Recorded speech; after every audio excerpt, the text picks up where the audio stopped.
আমাদের দেশের ঐতিহ্যবাহী পানপিঠার রেসিপি আজকে বানাবো, তো আপনাদের সাথে শেয়ার করব। এখানে আমরা 1 কেজির মতো ময়দা নিয়েছি, একটা বলের মধ্যে ঢেলে নিয়েছি। তো এটার মধ্যে লবণ দিয়ে দিয়েছি, পরিমাণ মতো তেল দিয়েছি। তো এটার মধ্যে কিন্তু ময়দাই নিতে হবে, এখানে কিন্তু আটা হলে হবে না। তো এটা মিশিয়ে কুসুম গরম পানি দিয়ে এটা আমরা ভালো করে মুথে নেব। তো অল্প অল্প করে কিন্তু পানিটা দিচ্ছি, একবারে পুরো পানিটা দেয়া যাবে না, তাহলে এটা ডোটা নরম হয়ে যেতে পারে। তো ভালো করে কিন্তু আমরা মুথে নিচ্ছি, একটু একটু করে সবাই আমরা হাতে হাতে ভাগ করে নিয়েছি। কেননা এটা যত ভালো মোথা হবে তত কিন্তু রুটিটা সফট হবে আর ফুলবে ভালো হবে। তো আমি বলের মধ্যে চেপে চেপে মুথে নিচ্ছিলাম। তো আমার কাকি বলল যে এভাবে হবে না মা, তুমি এভাবে টেনে টেনে ছিঁড়ো। তো এভাবে করলে রুটিটা আরও সফট হয়, আরও ভালো হয়। ওভাবে করলে রাবারের মতো শক্ত হয়ে যাবে। তো ওনাদের কথা মতো আমি এভাবে করে নিচ্ছি। তো ভালো করে কিন্তু আমরা মুথে নিচ্ছি, এদিকে রুটিগুলো বানানো হচ্ছে আর একদিকে কিন্তু ময়দাটা আমরা ভালো করে মুথে নিচ্ছি। এটা যতটা পিঠা বানানো হবে এটার অবশিষ্ট যে অংশটা থাকবে এটা সব সময় কিন্তু মুথে নিতে হবে, ছেনে নিতে হবে। তো রুটিটা কিন্তু আমরা একদম পাতলা করে বেলেছি। তো দেখুন এরকম পাতলা হয়, যত পাতলা হবে তত কিন্তু পিঠাটা ভালো হবে। তো আমরা 2 ভাজে ভাজ করে নিলাম রুটিটা। এভাবে ভাজ করে একটা টিনের সাহায্যে এভাবে আমরা একটা চাঁদের মতো শেপ দিয়ে, পানের মতো শেপ দিয়ে এটা আমরা কেটে নিলাম। তো এভাবে সব পিঠাগুলো কিন্তু কেটে নেব। এখানে 2 থেকে 3 জন আমরা কিন্তু বেলতেছি, আবার 2 থেকে 3 জনে সেনতেছি, প্রায় 5-6 জন মানুষ কিন্তু। তো ফলো করবেন যে আমরা রুটিটা কিভাবে ভাজ করে কাটি, সেম এরকম কেটে নেবেন।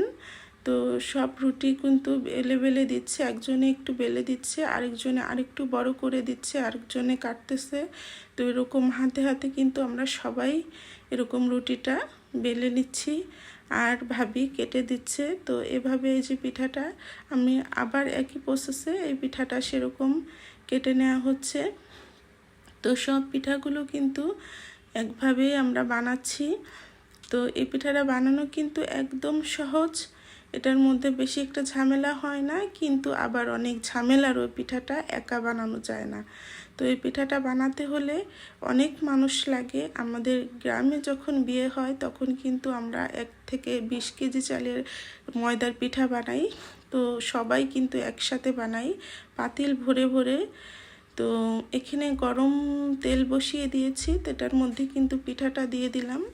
তো পিঠাটা কিন্তু তেলের মধ্যে ছেড়ে দিয়েছি। তো দেওয়ার সাথে সাথে দেখুন কিভাবে ফুলে উঠছে।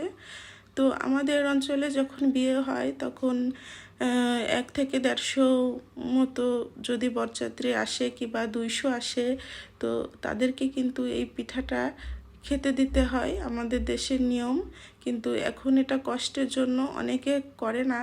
তো আগের থেকে বলে দেয় আমরা পিঠাটা খাওয়াতে পারবো না। তো আগে খুবই চলছিল, এখন এটা একটু কমে গেছে।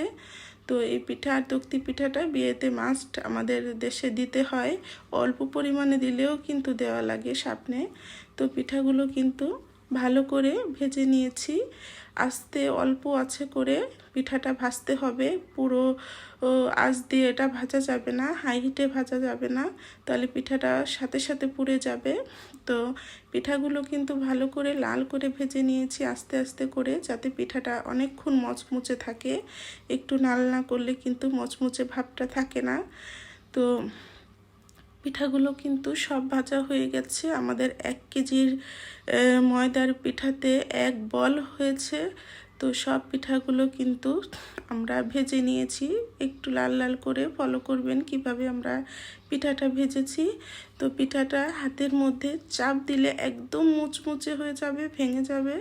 তো পিঠাগুলোর মধ্যে এখন আমরা শিরা দিব। তো এদিকে চিনি বসিয়ে দিয়েছি চুলায়, তো শিরার জন্য এদিকে জাল করছি। শিরাটা হয়ে গেলে আমরা পিঠার মধ্যে আমরা শিরাটা দিয়ে দেব। তো পিঠাগুলো এখন আমরা একটা ট্রের মধ্যে ভাগ করে নেব। যদি ভাগ না করে নিই, বলের মধ্যে যদি দেওয়া হয় তাহলে চারি সাইডে পিঠাটা লাগবে না। তো অনেক পিঠা যেহেতু আমরা ট্রের মধ্যে সুন্দর করে কিন্তু ভাগ করে মেলে নিয়েছি, যাতে সব সাইডে পিঠাটার শিরাগুলো লাগে। তো শিরাটা কিন্তু আমরা দিয়ে দিচ্ছি এটার উপরে সুন্দর করে, যাতে সব সাইডে লাগে সেরকমভাবে একটা চাকটির সাহায্যে দিয়ে দিচ্ছি। তো আমাদের পিঠার রেসিপিটা যদি ভালো লাগে অবশ্যই বাসায় ট্রাই করবেন, আর আমাদের প্রত্যেকটা ভিডিওর সাথে থাকবেন, ভিডিওগুলো দেখবেন, লাইক ফলো শেয়ার করবেন। যারা ইউটিউবে দেখছেন তারা সাবস্ক্রাইব করবেন। ভালো থাকবেন, আল্লাহ হাফেজ।